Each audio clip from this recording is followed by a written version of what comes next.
નમસ્કાર વિદ્યાર્થી મિત્રો, પથદર્શક યુટ્યુબ ચેનલની અંદર આપ સર્વનું સ્વાગત છે. મિત્રો, રેવન્યુ તલાટીની પ્રિલિમ્સ એક્ઝામ જે છે એ યોજાઈ ગઈ છે. એના પછી એના જે પ્રીવિયસ આન્સર કી છે એ પણ ડિક્લેર થઈ ગઈ છે અને એની જે વાંધા અરજી કરવા માટેની જે ડેટ છે એ પણ હવે નજીક છે અને આવનાર સમયની અંદર એનું રિઝલ્ટ પણ આવી જશે. તો ઘણા વિદ્યાર્થીઓ છે કે જેમને પ્રિલિમ્સની અંદર ખૂબ ઓછા માર્ક્સ આવ્યા છે.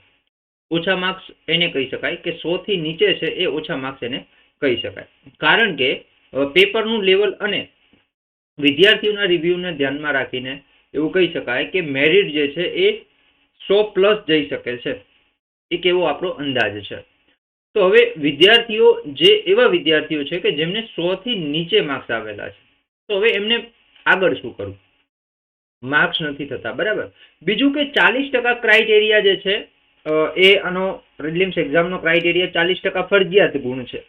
તો એ તમામ બાબતોની આપણે ચર્ચા કરવાના છીએ. તો સૌથી પહેલા જો તમે ચેનલની અંદર નવા હો તો ચેનલને સબસ્ક્રાઇબ કરી દો અને આવી જ નવી માહિતી માટે જોડાયેલા રહો આપણી યુટ્યુબ ચેનલ સાથે અને આપણા વોટ્સઅપ ગ્રુપ સાથે. વોટ્સઅપ ગ્રુપની લિંક હું તમને ડિસ્ક્રિપ્શન બોક્સની અંદર આપી દઉં છું, ત્યાં જઈ અને તમે જોઈન થઈ શકો છો.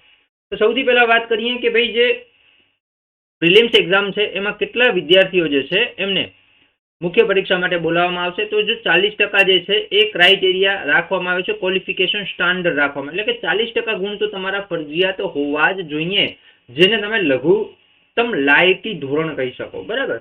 40% ગુણ એટલે કે તમારા 200 માર્ક્સના પેપરની અંદર 80 માર્ક્સ તો ફરજિયાત હોવા જોઈએ ક્વોલિફાઈંગ થવા માટે, બરાબર. તો આ લઘુત્તમ લાયકી ધોરણ છે. હવે કેટલા વિદ્યાર્થીઓને પ્રિલિમ્સ એક્ઝામ જે છે એ પાસ કરેલી ગણાશે, બરાબર, અને મુખ્ય પરીક્ષા માટે બોલાવવામાં આવશે. તો કે ભાઈ 5 ગણા, જગ્યાના 5 ગણા કીધેલા છે. કેટલા? જગ્યાના 5 ગણા એટલે 2389 જગ્યા છે, એના 5 ગણા એટલે કે 11,945 લોકોને મુખ્ય પરીક્ષા માટે બોલાવવામાં આવશે.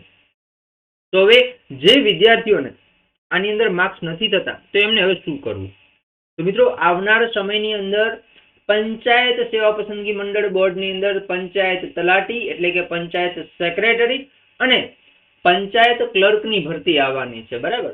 પંચાયત ક્લર્કની નવેમ્બરમાં જાહેરાત આવવાની છે અને મે મહિનામાં એની એક્ઝામ હશે. જ્યારે પંચાયત સેક્રેટરી એટલે કે પંચાયત તલાટી છે તો એની ભરતી જે છે એની જાહેરાત જાન્યુઆરી 2026માં એની આવવાની છે અને એની પરીક્ષા જે છે એ જુલાઈ મહિનામાં યોજાવાની છે.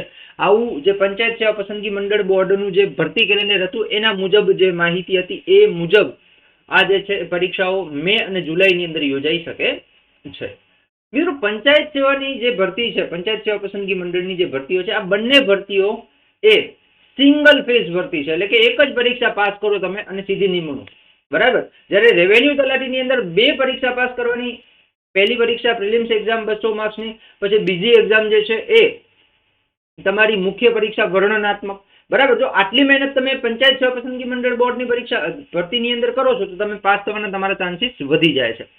તો પંચાયત સેવા પસંદગી મંડળ બોર્ડની જે પંચાયત તલાટી અને પંચાયત ક્લાર્ક આ બંનેનો સિલેબસ પણ સેમ છે, એટલે કે બંનેની સાથે તમે તૈયારી કરી શકો છો. જો બંનેનો સિલેબસ સેમ છે કે ભાઈ general awareness and general knowledge, તો આની અંદર ફેક્ચ્યુઅલ ડેટા આધારિત તમે સવિશેષ કરી શકો. જીકે જીએસ જે છે એ તમારે મોસ્ટ ઓફ ફેક્ચ્યુઅલ ડેટા આધારિત કરવું જોઈએ, બરાબર.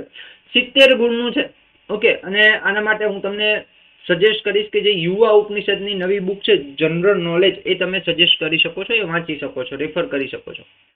ગુજરાતી ગ્રામર 20 ગુણનું છે, અંગ્રેજી ગ્રામર એ 20 ગુણનું છે અને general mathematics and reasoning and data interpretation એ 40 ગુણનું છે. ટોટલ 150 ગુણનું પેપર છે અને 2 કલાકનો સમય છે. જો કેટલું મસ્ત છે, બરાબર, કે 150 માર્ક્સ અને 2 કલાકનો સમય છે. તો મિત્રો, જે પણ વિદ્યાર્થીઓ રેવન્યુ તલાટીની અંદર રહી ગયા છે, માર્ક્સ નથી થતા, એમના માટે આ એક ઓપોર્ચ્યુનિટી છે. અત્યારથી તૈયારી ચાલુ કરો. આજથી હજી ઘણો બધો સમય છે, બરાબર. હજી ઘણો બધો સમય છે. તમે તૈયારી માટે તમને એક પ્રોપર સમય મળી રહ્યો છે, તો તમે તૈયારી કરો. અને સિંગલ પરીક્ષા છે એટલે પાસ થવાના ચાન્સીસ પણ વધારે છે. તો આશા રાખું છું આ માહિતી આપને હેલ્પફુલ થઈ હશે. હેલ્પફુલ થઈ હોય તો તમારા મિત્રોને અવશ્ય શેર કરો. આવી જ નવી માહિતી માટે જોડાયેલા રહો આપણી યુટ્યુબ ચેનલ પથદર્શક સાથે. જય હિન્દ એન્ડ જય ભારત.